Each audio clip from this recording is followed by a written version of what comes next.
जैसी तुम्हारी मन स्थिति वैसी तुम्हें ये सृष्टि दिखाई देगी। अगर तुम्हारा मन भगवदाकार है तो सब भगवान दिखाई देंगे, तुम्हारा मन कामी है तो सब कामी दिखाई देंगे। एमिन मन तेमिन भगवान, जैसा तुम्हारा मन वैसे ही तुम्हें भगवान कानबो। जाकी रही भावना जैसी प्रभु मूर्ति देखी तिन तैसी। इसलिए अपनी भावना को सुधारो। भक्ति का फल है भाव शुद्ध हो जाना। निद्रा, तंद्रा, आलस्य, विक्षेप, संशय, ये जिसके जीवन में अधिकायत है उसका सर्वनाश निश्चित हो जाता है। साधना का नींद पर काबू पाओ। निद्रा के अधीन मत हो, ये बहुत बड़ी शत्रु है, ये भजन का नाश करने वाली है।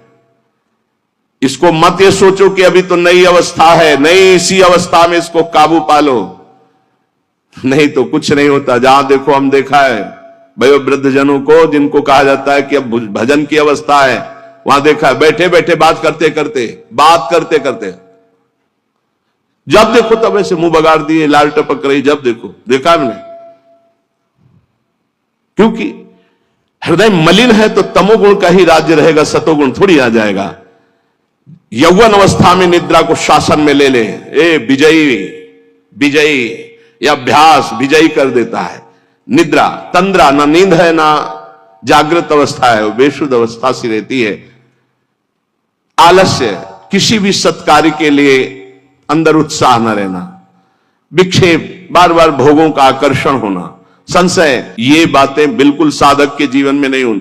पक्की बात समझ लो, भगवान को प्राप्त करना कठिन नहीं है, संसार का राग त्यागना कठिन है। और वो सत्संग शुरू है, भगवान ने सत्संग दे दिया है, ये रोज काट रहा है तुम्हारे संसार राग को, पक्का मानना। निद्रा, तंद्रा, आलस्य, विक्षेप, संशय, ये जीवन में साधक के नहीं होने चाहिए। श्रद्धा, भक्ति, नम्रता, उत्साह, धैर्य, थोड़ा भोजन और पवित्र आचरण, पवित्र वस्त्र, पवित्र आसन। कल एक उपासक प्रश्न कर रहे थे कि आसनों का भगवत प्राप्ति में कितना योग है। बहुत ज्यादा योग है, पर सिद्धासन और पद्मासन में बैठने की वो भूल न करे जिसका ब्रह्मचर्य ठीक नहीं है। भूल न करे, नहीं शरीर पीड़ा और रोग से ग्रसित हो जाएगा। ये वायु को संशोधित करके, चर्बी को भस्म करके, शरीर को शांत करके और मन को एकाग्र करके, प्राणों को सूक्ष्म करके भगवत प्राप्ति कराने में बहुत ही सहयोगी आसन है पद्मासन और सिद्धासन। लेकिन उसके पहले ब्रह्मचर्य का नियम नहीं, तो इन आसनों पर बैठने की भूल न करे। गृहस्थ सुखासन पर बैठे, पलथी अलथी पलथी मार करके ऐसे आराम से सुखासन पर अभ्यास करे। 30 मिनट, 40 मिनट, 48 मिनट शांत भाव से मंत्राकार वृत्ति करने का, यह सब सही है। लेकिन 1.5 घंटे, 2 घंटे, 2.5 घंटे, 3 घंटे सिद्धासन और पद्मासन में, गृहस्थ धर्म में जो ब्रह्मचर्य का ठीक पालन नहीं करते उन्हें, और विरक्त धर्म में ही इस आसनों का विशेष प्रभाव पड़ता है। तो अगर गृहस्थी में ब्रह्मचर्य का पालन कर रहा है तो बैठ सकता है। योग कोई ऐसी चीज नहीं है कि जो चाहे जैसे चाहे ऐसे, मनमानी आचरण नहीं, गुरु के समीप, नहीं तो शरीर रोग से ग्रसित होने की संभावना रहती। प्राणवायु बिगड़ जाए तो कई प्रकार के रोग उत्पन्न हो जाते हैं। उपासक को चाहिए कि आसनों का अवश्य अभ्यास करे। इससे ऊर्ध्वरेता होने में बहुत सहयोग होता है आसनों से, ब्रह्मचर्य का। जैसे आप शांत ऐसे बैठे हैं पद्मासन या सिद्धासन से, अब आपके अंदर वायु बिगड़ेगी, भीषण दर्द शुरू होगा, जांघों में दर्द शुरू होगा, शरीर में विशेष हरकत पैदा होगी, विशेष बिजली दौड़ेगी, एक शक्ति, शांत एकदम, मंत्र में पूरी वृत्ति। अब वो बिजली जो पावर पैदा हो रही, वो आपकी सुषुम्ना नाड़ी को, जो सीधी 90 अंश के कोण में साधन में बैठा जाता है, सीधे मेरुदंड, सीधे ऐसे, यहां से नापा जाए तो सीधे ऐसे 90 अंश का, वो ऐसे नहीं होना चाहिए। जितने मिनट, 1.25 घंटा, 1.5 घंटा, 2 घंटा, सीधे ऐसे। आज्ञा चक्र पर दृष्टि हो आंतरिक या नासाग्र दृष्टि हो, और उसमें बार बार मंत्र लिखा जा रहा हो, चूक नहीं होनी चाहिए। मंत्र की चूक नहीं, बहुत जल्दी लाभ प्राप्त होता है, पर इसके लिए पूर्ण ब्रह्मचर्य की आवश्यकता है। जरा भी चूक नहीं, जैसा कह रहे हैं वैसा। प्राण सूक्ष्म होने लगेंगे, मन एकाग्र होने लगेगा, शरीर शांत होने लगा, चंचलता रहित, पर एक बार पसीना पसीना, एक बार भीषण कष्ट प्रतिदिन, जब तक शून्यावस्था नहीं आती शरीर की तब तक वो साधक को यही पापों को भस्म करता है। यही आसन उसको दिव्यता प्रदान करते। अब इतनी हीट पैदा होती है उसके अंदर, अगर संयम से नहीं है तो व्यभिचारी बन जाएगा। बहुत ध्यान देने योग्य बात, उस समय उसकी कुंडलनी, उसकी सुषुम्ना नाड़ी, उसकी हर नाड़ी एक्टिव होती है उस गर्मी से, आध्यात्मिक शक्ति से। अगर वो व्यभिचार की जरा भी गलती करेगा तो कुंडलनी की अधोगति हो जाएगी, अधोगति नीचे की तरफ हुई, भारी व्यभिचारी बन जाएगा।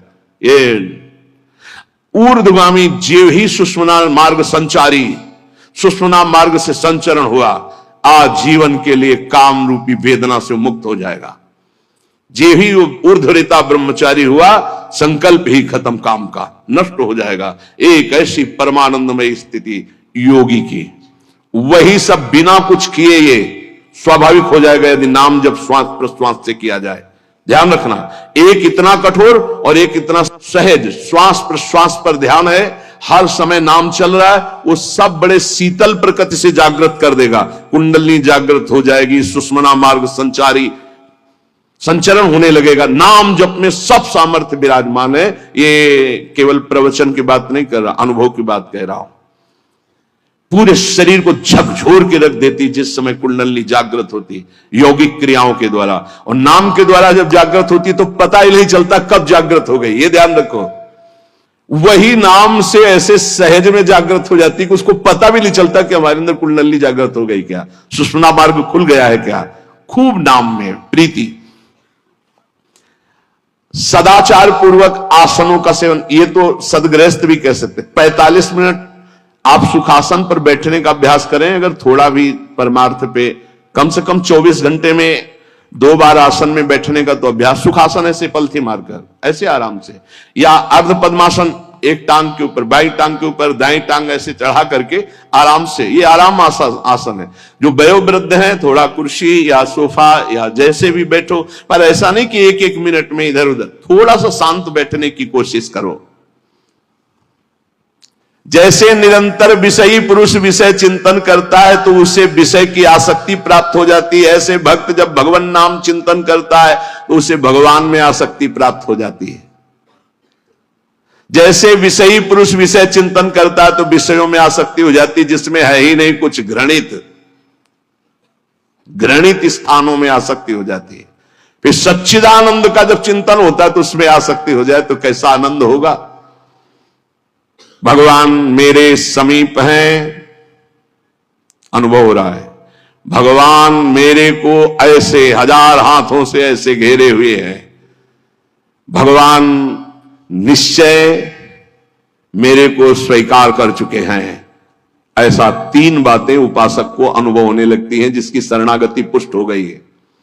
भगवान मेरे समीप हैं, देखो महापुरुषों के वचन है। भगवान सहस्त्रों हाथों से मुझे घेरे हुए हैं, भगवान मुझे स्वीकार कर चुके हैं। ये 3 बातें शरणागत के अंदर आ जाती हैं। देखो आपको अनुभव होता है भगवान मेरे समीप है। अगर नहीं हो रहा तो अभी आपका कोई है, इसीलिए नहीं हो रहा। ये पूज्य श्री राधा बाबा कहते हैं हमारे श्री कृष्ण में एक स्वभाव ऐसा है, वो दूसरिया पसंद नहीं करते।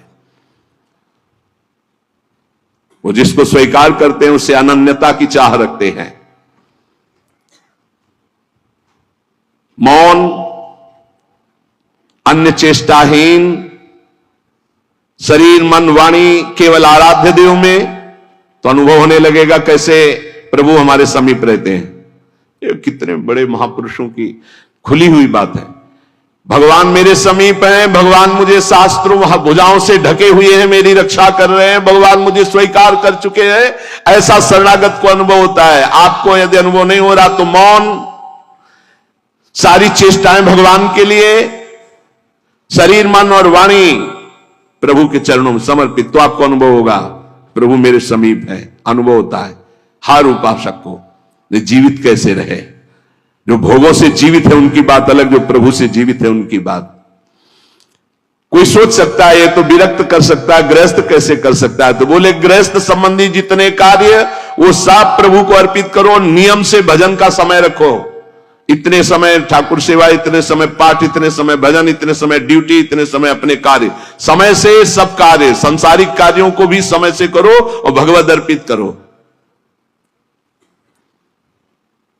जब तक दूसरों से क्रोध करते हो, द्वेष करते हो, कपट रखते हो, स्वार्थ भरा व्यवहार करते हो, अभिमान भरी वाणी बोलते हो और लोक में दूसरों की निंदा करते हो, तब तक हृदय में विद्यमान भगवान होने पर भी तुम यह अनुभव नहीं कर सकते कि वो मेरे समीप हैं।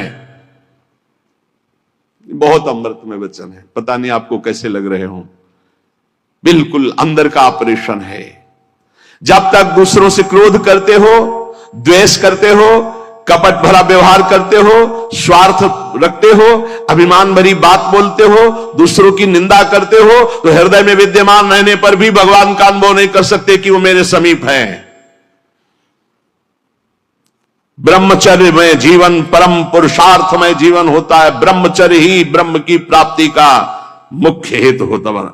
यह मुख्य हेतु होता है। मान लो जिसके त्यागने में इतना सुख हो, उसको रोकने में कितना सुख होगा। मान लो ये डॉक्टरों की ये बात हमारी समझ में नहीं आती जो ये कहते हैं कि ऐसा करना ठीक है। हमको उन लोगों की बात समझ में नहीं आती जो कहते हैं सर्वनाश का खेल खेलो और तुम स्वस्थ रहोगे। भगवान ऐसों की बुद्धि को बचाएं जो प्रमाण देना चाहिए कि हमारी नई पीढ़ी, हमारी नई समाज कैसे संयम में रहकर ऊपर उठती है। कोई भी घड़े में छेद कर दो भर जाए, ऐसा कैसे हो सकता है। चलनी में गैयादू है, दोष दैव को दे, हरि गुरु कहो न माने। कैसा कलयुग बढ़ गया है कि प्रमाण दिया जाता है सीरियल नौटंकी नाटकों से और डॉक्टरों से। कैसी बुद्धि भ्रष्ट हो गई है उपदेश देने वालों की।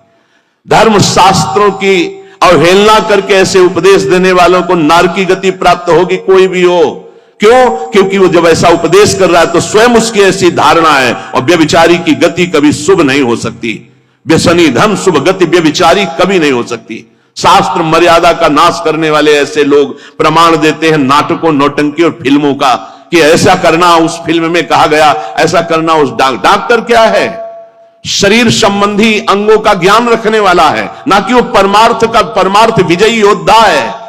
वो काम, क्रोध, लोभ, मोह, मद इनका ऑपरेशन करना जानता है क्या? इतना चाहे जितना तुम डिग्री ले लो, इस शरीर का तुम ज्ञान रख सकते हो, लेकिन मन का और बुद्धि का और परमात्मा तत्व का ज्ञान प्राप्त करने वाले महापुरुषों की, ब्रह्म ऋषियों की वाणियों का खंडन करने का अधिकार नहीं है। उन्हीं की बात से हमारा परमार्थ शुद्ध होता है। शरीर में जितनी पावर शक्तियां हैं, उस सबका अंतिम रूप वीर है। सबका अंतिम रूप, सप्तम धातु का अंतिम रूप बनता है जाकर वीर। और उस पावर का नाश करने वाला कभी स्वस्थ रह सकता है? कैसी बुद्धि है, कैसा उपदेश है। यहां कह रहे हैं कि परमार्थ की शुरुआत ही ब्रह्मचर्य से होती है। इसलिए चाहे गृहस्थ हो चाहे विरक्त, गृहस्थ तो संयम से संतानोत्पत्ति के लिए भगवत प्रणाम करके, भगवत आराधना करके, दिशाओं को नमस्कार करके, तिथि और समय की योग्यता देख करके संतानोत्पत्ति के लिए भगवत पूजा भाव रखकर वो संयोग किया जाता है, सहवास किया जाता है। और भगवान की प्राप्ति के मार्ग में चलने के लिए इसका संचय किया जाता है। ब्रह्मचर्य परम जीवन, परम पुरुषार्थ ब्रह्ममय है। 10,000 वर्ष तक ब्रह्मचर्य रह करके कश्यप जी ने जब संतानोत्पत्ति का संकल्प किया तो विनता जी से भगवान गरुण जी का प्रादुर्भाव हुआ। भगवान अरुण जी का, जो सूर्य के सारथी और जो हरि के वाहन गरुण जी, अरुण जी। फिर 1000 वर्ष तक रहकर भगवान वासुकी, भगवान शेष, अनंत फणधारी, इनका जब जब वो सहवास करते तो हजारों वर्ष ब्रह्मचर्य रह के तो बलिष्ठ देवता, बलिष्ठ दैत्य सब उन्हीं से प्रकाशित हुए, कश्यप जी से। ब्रह्मचर्य पूर्वक जीवन कई वर्ष व्यतीत करके नाम जप करते हुए फिर संतान, तो चाहे बालिका हो चाहे बालक, वो जगत मंगल करने वाला हो गए, पशुओं जैसे आचरण से नहीं। ब्रह्मचर्य जिसका ठीक है वही, चाहे गृहस्थ हो चाहे विरक्त, वही परमार्थ पर विजयी हुआ है आज तक।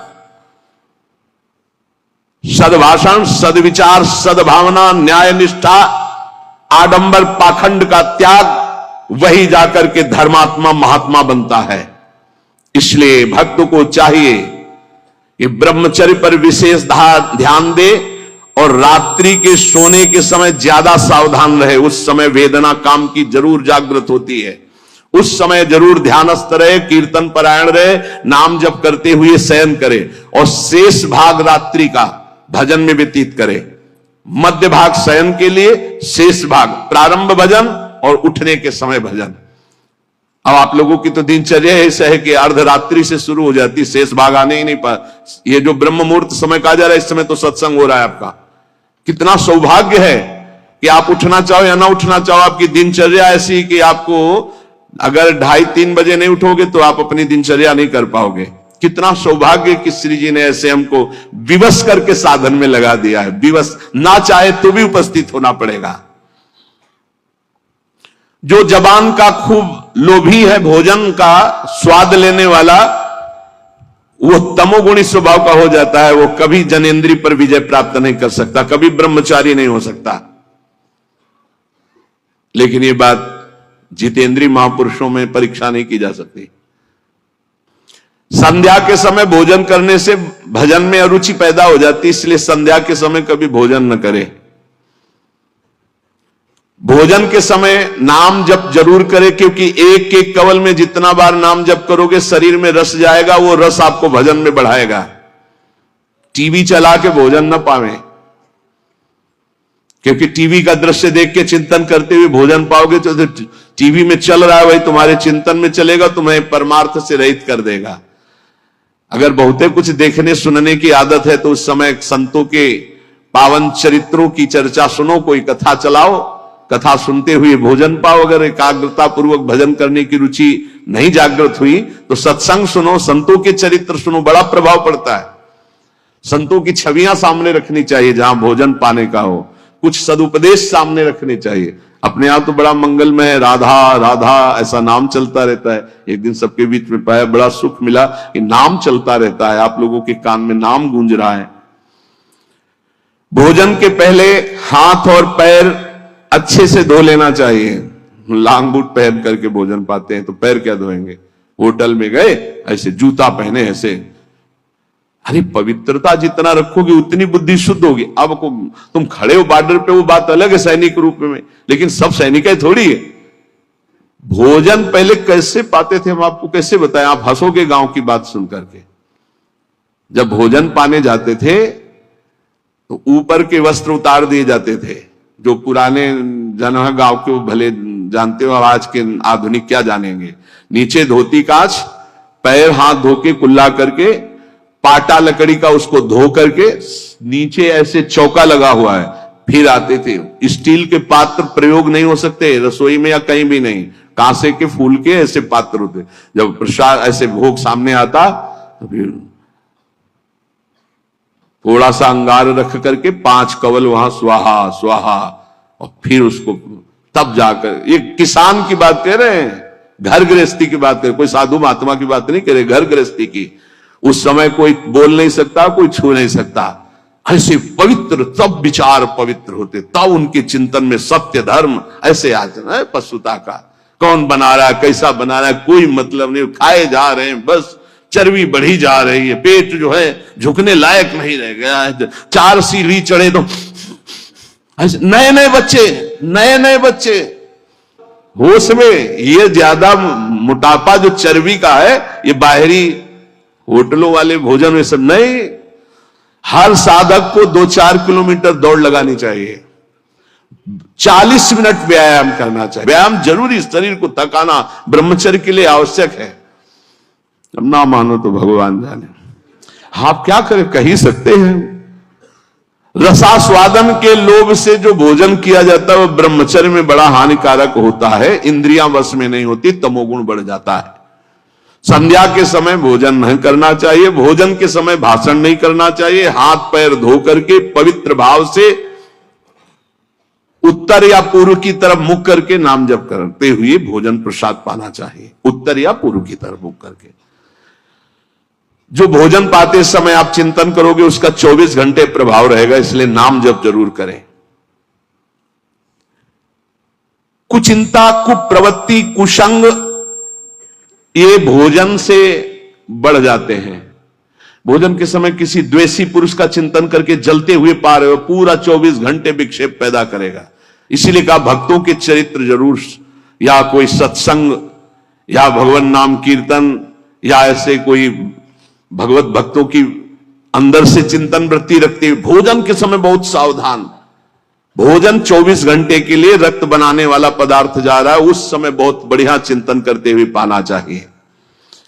जो एक दूसरे से हंसी मजाक करते हैं, जो सीरियल तमाशा नौटंकी के ऐसे देखते हैं, जो छल भरी बात करते हैं, जो दूसरों के साथ गंदे व्यवहार करते हैं, ऐसे लोगों से भक्ति करने वालों को बचना चाहिए। दूसरों की चर्चा करना भक्ति मार्ग में बहुत ही हानिकारक है, पर चर्चा किसी की नहीं होनी चाहिए, नहीं तो निंदा जरूर हो जाती है। जो हर समय नाम जप करते हैं उनके शरीर में परमाणु नामाकार पैदा होने लगते हैं शरीर से। ऐसे जनों के साथ बैठना, संभाषण करना, उनके साथ भोजन पाना या उनकी चरण रज या उनका उच्छिष्ट या उनका कुछ दिया हुआ पदार्थ मिले तो नाम जप में बड़ी रुचि बढ़ती है। जो शांत रहता है, वाद विवाद नहीं करता है, भगवत चिंतन परायण है, उसे ही शांताकार पुरुष कहते हैं। शांताकार, शांत रस।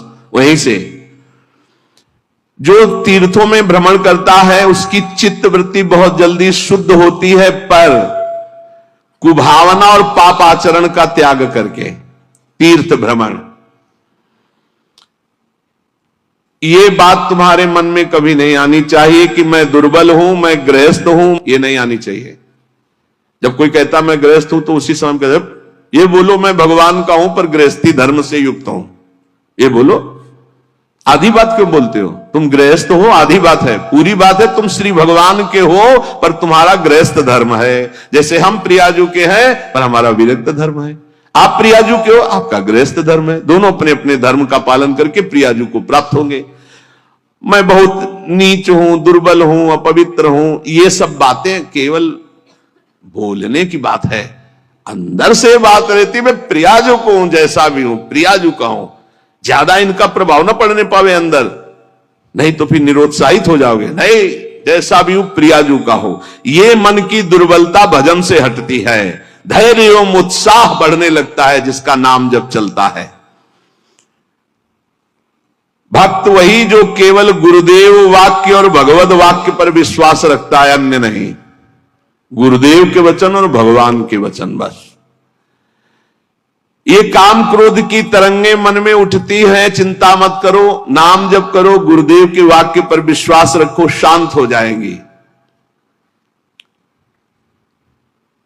देखो तुम्हें मैं बड़े अनुभव की बात बताता हूं। मैंने अपने प्रभु के नाम से जो प्राप्त किया वो हमको और किसी साधन से नहीं मिला। मैं इस समय मस्त हो रहा हूं।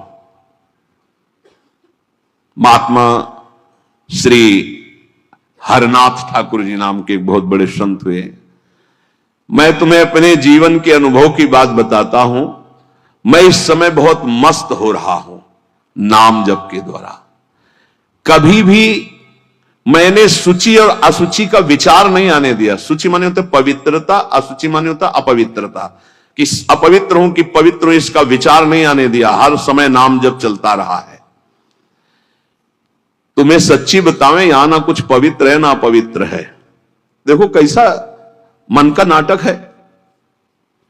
ऊपर से नहा लिया, हम समझ रहे पवित्र है, और यही मल भरा हुआ है। यही एक बस चावल भर चमड़ी का ढक्कन है ढका हुआ, नहीं तो यहां मलाशय मूत्राशय सब यही है।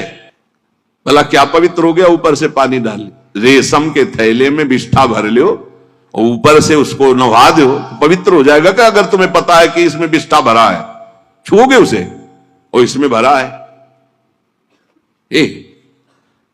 कितना इस शरीर से प्यार करते हो, है क्या ये थैला है और कुछ नहीं है। यहां भगवान बैठे, यहां भगवान बैठे, और यही पूरा है, नीचे सब नरक कुंड भरा हुआ है।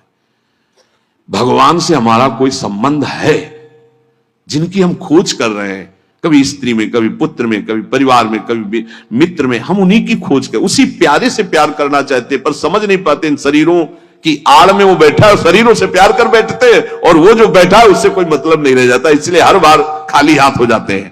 इस बार गुरु कृपा से पता चला कि शरीरों से नहीं, शरीरों के अंदर बैठे हुए परमात्मा से प्यार करना है। देखो, बहुत बड़े महापुरुष के अनुभव हैं। सर्वदा मैंने अपने इष्ट का नाम जप किया है, उससे मैं मस्त हो गया हूं। भला कौन अपने अनुभव ऐसे बताता है? संत ही कृपा करके बताते हैं। कभी भी मैंने सूची असूची का विचार नहीं किया, क्योंकि ये कभी पवित्र हो ही नहीं सकता। और दूसरी बात, मैं कभी अपवित्र हो ही नहीं सकता। दूसरी बात स्वरूप में है, और पहली बात शरीर में है। ये कभी पवित्र हो ही नहीं सकता, और मैं कभी अपवित्र हो नहीं सकता। ईश्वर अंश, जीव अविनाशी, चेतन, अमल, मल रहित, ये मल युक्त, जड़, मलयुक्त, विनाशी, परिवर्तनशील, ये कभी पवित्र नहीं हो सकता, मैं कभी अपवित्र नहीं हो सकता। इसलिए चिंता की बात नहीं, हर समय राधा राधा राधा राधा। मैंने इस नाम से वो सुचितम स्थिति प्राप्त कर ली है। सुचितम माने परम पवित्र स्थिति, जिसको मैं वाणी से नहीं बता सकता। मैं इस नाम से एक स्थिति प्राप्त की है जो शयन में, स्वप्न में और जागृत में मुझे हर समय डुबोए रहती है। पकड़ना, महापुरुषों की बात पकड़ना। ये राधा नाम नाम ही नहीं है, ये महामहिम परा मंत्र है, परा विद्या है। ये नाम ही तंत्र का सार है, ये नाम ही मंत्र का सार है, ये नाम ही ईश्वर श्री कृष्ण का सार है। राधा नाम वेद मंत्र और यंत्र तंत्र में सब सार को सार, ताते श्री सुख प्रगट कियो नहीं, जान सार को सार। परम धन राधा नाम आधार। इस राधा नाम से बढ़कर के और कुछ भी नहीं है। श्री कृष्ण भी इसी नाम का जप करते हैं, और श्री कृष्ण ही इनको गुरु मानते हैं। किनको? जिनका नाम राधा है। पी को नाचन सिखवत प्यारी। कई ऐसी स्वामी हरिदास जी महाराज ने पद लिखे, कई ऐसे महापुरुष। 16 चौको 64, 4 गुना परम प्रवीण प्यारी जो लालजू से। 16 कला श्री लालजू, तो 64 कला परम प्रवीण श्री प्यारी जो। इस नाम के उच्चारण से भवरोग निवारण हो जाए तो साधारण बात है। दैहिक व्याधियों की तो पूछना ही क्या है। कोई भी चिंता तुम्हारा स्पर्श नहीं कर सकती, कोई भी बाधा स्पर्श नहीं कर सकती जिसकी जिह्वा पे राधा नाम है। मेरी बात मान जाओ, नामोच्चारण करो, सारा संसार तुम्हारा ही हो जाएगा। तुम देखोगे सारा संसार तुम्हें प्यार करेगा। तुम चिदानंद रस में मगन रहोगे, निरानंद की छाया भी नहीं छू सकती तुम्हें। आदि भौतिक, आदि दैविक, आध्यात्मिक कोई भी भय नहीं रहेगा। सभी भय भयभीत होकर भाग खड़े होंगे। सदा के लिए तुम निर्भय और निश्चिंत हो जाओगे। इसलिए मेरी बात मान लो, नाम लो। नाम जीव का एकमात्र कर्तव्य, उद्देश्य नाम। नाम भूल जाने पर इंद्र का इंद्रत्व भी नरक के समान लगने लगेगा यदि नाम जप करोगे तो। क्या है इंद्र के इंद्रत्व में? एक भारी स्वप्न है, अच्छा बस, जगो तो कुछ नहीं। देखो, नाम भूलने से माया के दास बन जाओगे, और नाम चलने पर जीवन मुक्त हो जाओगे। बड़ी बढ़िया बात कर। जितने क्षण जीवो केवल नाम में जियो, नाम में। नाम लेकर जितने सेकंड तुम्हारी श्वासें सार्थक कर लो, तुम भगवत प्राप्त हो जाओगे। नाम को भूल जाने पर ब्रह्मत्व और शिवत्व भी कुछ नहीं है। सुख दुख क्षण स्थायी है, इसलिए किसी की फेर में मत पड़ो। केवल नाम नाम नाम लेकर भगवान शिव विष पान कर गए, आज भी गले के नीचे नहीं उतरा। यही है नाम। नाम नामी की अपेक्षा नाम अधिक शक्तिशाली पाया गया। नाम परम शांतिदायक है। ये महान जगा हुआ सामर्थ्यशाली है नाम राधा राधा। दृढ़ विश्वास करो और ये नाम रटते रहो। बिना श्रद्धा के भी नाम लोगे तो तुम्हें भगवत प्राप्ति करा देगा। श्रद्धा की बात क्या, एक क्षण इस संसार में कहीं भी शांति नहीं है, एक क्षण भी। इसलिए किसी के इस भुलावे में मत पड़ो कि अमुक जगह शांति है। शांति तुम्हारे हृदय में है और वो तुम्हारे भजन से होगी, भजन से। सर्वत्र चिरस्थायी शांति, सर्वत्र चिर आनंद वो केवल भजन से मिलेगा, केवल भजन। यही हम समझाते हैं।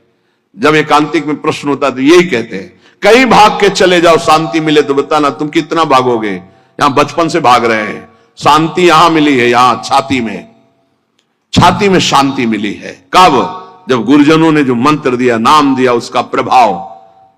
तो बोले आप तो वृंदावन की महिमा वर्णन करते रहते हो, तो हमारे उर वृंदावन और ये दोनों एक हो गए तभी आनंद का अनुभव। नहीं तो यहां आप देख लो, अगर भजन नहीं है तो तुमको क्या दिखाई देगा। यहां बिहारी जी महाराज खड़े, बिहारी जी को देखने वाले कम मिलेंगे आपको, कम मिलेंगे। बहुत बहुत फूल देख लोगे, बहुत बहुत इधर उधर। बिहारी जी से आंख मिलाने वाला तो कोई बिरला ही होगा। जो सीधे गया उनसे आंख मिलाया, आंखों में भरा और चल दिया, वो तो कोई बिरला ही होगा। जब तक तुम्हारे हृदय में नाम नहीं चल रहा, पूरी पृथ्वी में घूम जाओ, कहीं शांति नहीं मिलेगी। ये महापुरुषों के वचन है। चिरकाल तक कहीं भी तुम घूम जाओ, कहीं तुम्हें शांति नहीं मिलेगी यदि नाम जप नहीं करोगे। तब लग कुशल न जीव कहूं, सपने मन विश्राम, जब लग भजत न राम को शोक धाम। अभी समय है, अभी मृत्यु तुम्हारे ऊपर आक्रमण नहीं कर रही, इसी क्षण नाम जप कर लो, राधा राधा राधा, भगवत प्राप्ति हो जाएगी।